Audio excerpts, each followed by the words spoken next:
प्रेम से बोलिए श्रीमद् भगवत भगवान की जय। पुरुषोत्तम मास की जय।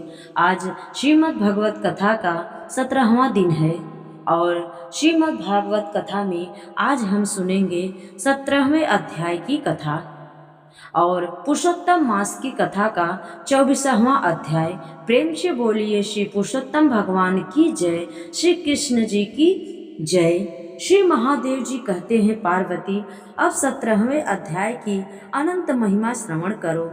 राजा खड्ग बाहु के पुत्र का दुशासन नाम का एक नौकर था। वह दृष्ट बुद्धि का मनुष्य था। एक बार वह राजकुमारों के साथ बहुत धन की बाजी लगाकर हाथी पर चढ़ा और कुछ ही कदम आगे जाने पर लोगों के मना करने पर भी वह मुड़ हाथी के प्रति जोर जोर से कठोर शब्द करने लगा।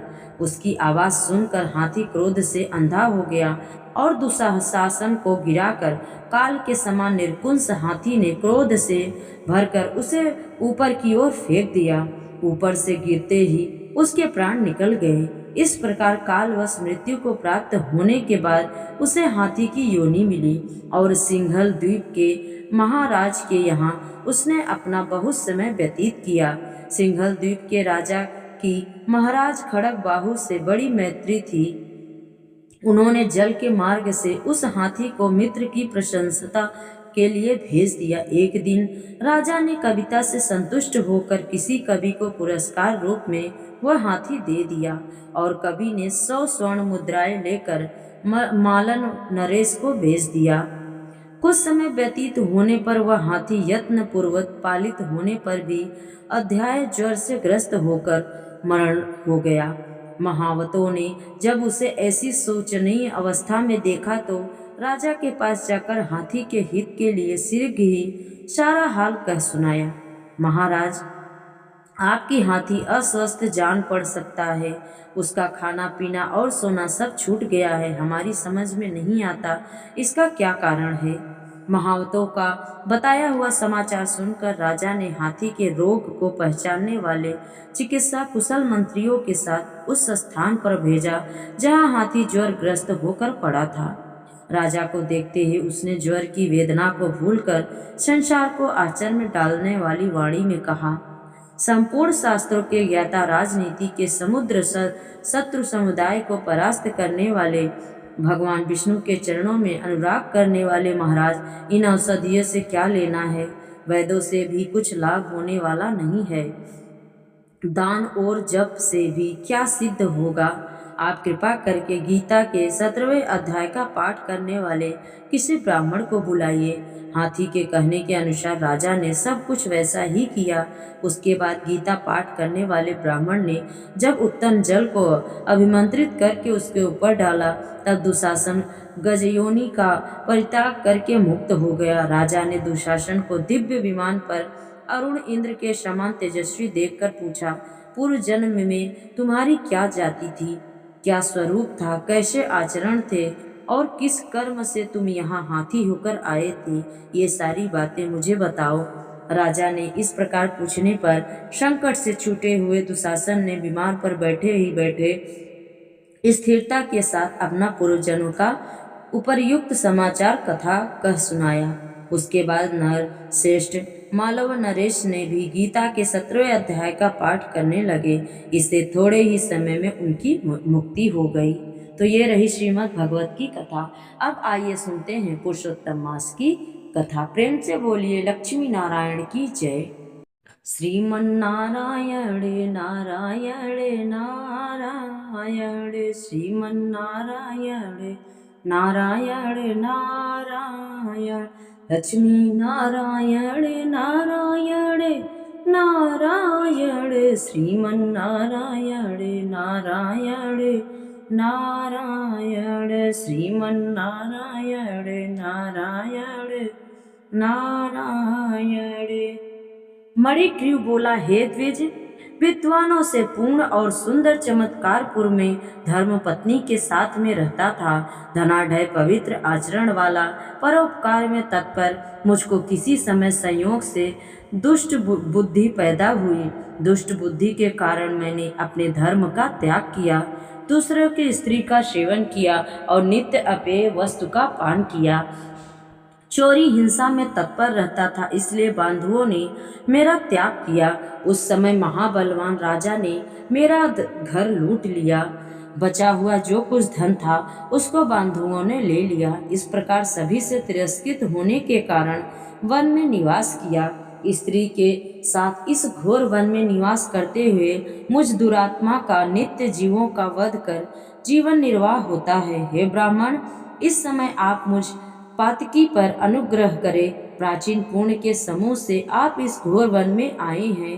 हे महामुनि, स्त्री के साथ मैं आपकी शरण में आया हूँ। आप उपदेश स्वरूप प्रसाद से कृतार्थ करने के योग्य हैं। जिस उपाय के करने से मेरी तीव्र दरिद्रता इसी क्षण में नष्ट हो जाए और अतुल वैभव को प्राप्त कर यथा सुख विचरूं।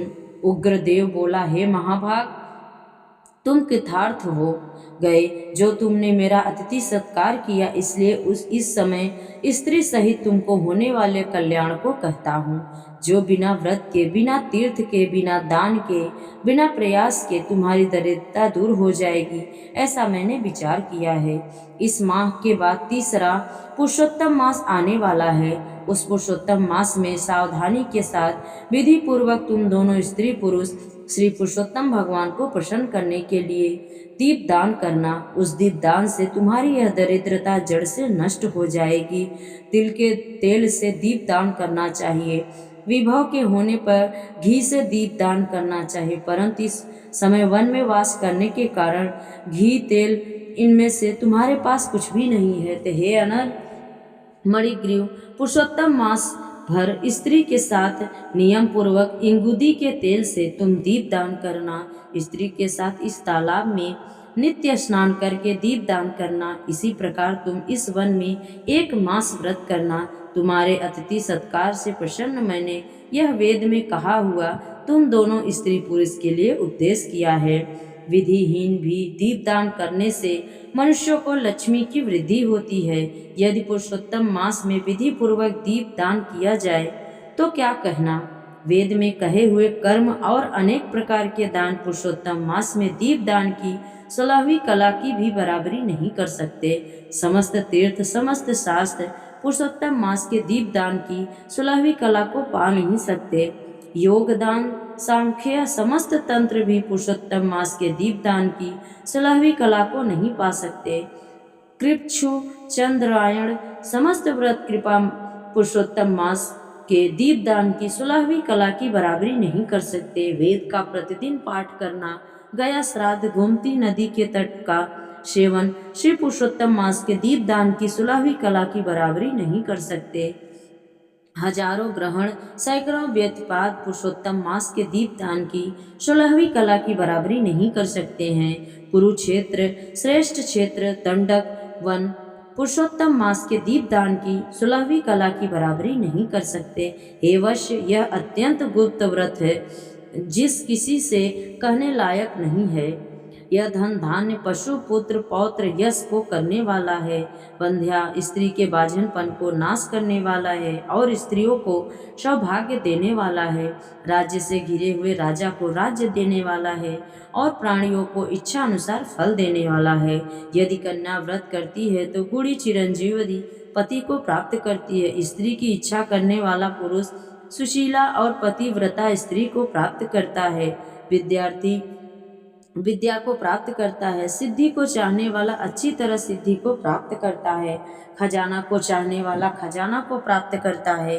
मोक्ष को चाहने वाला मोक्ष को प्राप्त करता है। बिना विधि के, बिना शास्त्र के जो पुरुषोत्तम मास में जिस किसी जगह दीपदान करता है वह इच्छा अनुसार फल को प्राप्त करता है। ये वश्य, विधि पूर्वक नियम से जो दीपदान करता है वह फिर क्या कहना ही है। इसलिए पुरुषोत्तम मास में दीप दान करना चाहिए। मैंने इस समय यह तीव्र दरिद्रता को नाश करने वाला दीप दान तुमसे कहा। तुम्हारा कल्याण हो, तुम्हारी सेवा से मैं प्रसन्न हूँ। अगस्त्य मुनि बोले, इस प्रकार वह श्रेष्ठ ब्राह्मण मन से 2 भुजा वाले मुरली को धारण करने वाले श्री भगवान का स्मरण करते हुए प्रयाग को चले गए। वे दोनों अपने आश्रम से उग्रदेव के पीछे जाकर उनके पास कुछ मास पर्यंत वास करके प्रसन्न मन हो। दोनों स्त्री पुरुष उग्रदेव को नमस्कार कर फिर अपने आश्रम को चले आए। अपने आश्रम में आकर भक्ति से पुरुषोत्तम मास में मन लगाकर ब्राह्मण की भक्ति में तत्पर उन दोनों स्त्री पुरुष ने 2 मास बिताया। 2 मास बीत जाने पर श्रीमान पुरुषोत्तम मास आया। उस पुरुषोत्तम मास में दोनों गुरु भक्ति में तत्पर हो दीप दान करते हुए आलस्य को छोड़कर वे दोनों ऐश्वर्य के लिए इंगुदी के तेल से दीपदान करते रहे। इस प्रकार दीपदान करते उन दोनों को श्री पुरुषोत्तम मास बीत गया। उग्रदेव ब्राह्मण के प्रसाद से सुशांतकरण होकर समय पर काल के वशीभूत हो इंद्र की पुरी को गए।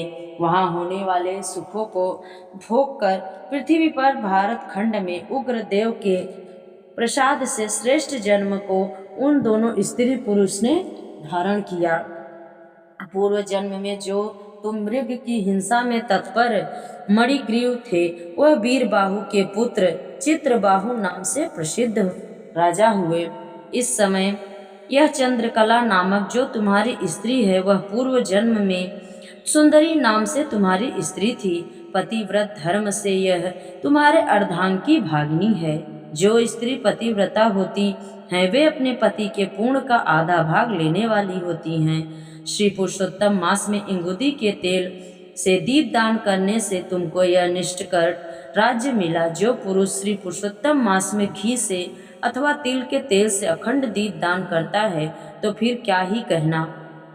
पुरुषोत्तम मास में दीप दान का यह फल कहा गया है। कुछ संदेह नहीं है, जो उपवास नियमों से श्री पुरुषोत्तम मास का सेवन करता है, तो उसका क्या ही कहना है। वाल्मीकि मुनि बोले, इस प्रकार अगस्त्य मुनि राजा चित्रबाहु के पूर्व जन्म का वृत्तांत कहकर और राजा चित्रबाहु से किए गए सत्कार को लेकर अच्छे आशीर्वाद देकर चले गए। तो ये रही आज की श्रीमद् भगवत कथा और पुरुषोत्तम मास की कथा। प्रेम से बोलिए लक्ष्मी नारायण की जय, भगवान श्री कृष्ण और राधिका वल्लभ की जय। आप सभी को कथा अच्छी लगे तो लाइक शेयर और चैनल को सब्सक्राइब करना मत भूलिएगा। कमेंट में जय लक्ष्मी नारायण जय राधा वल्लभ जरूर लिखिएगा। जय श्री हरि, राधे राधे।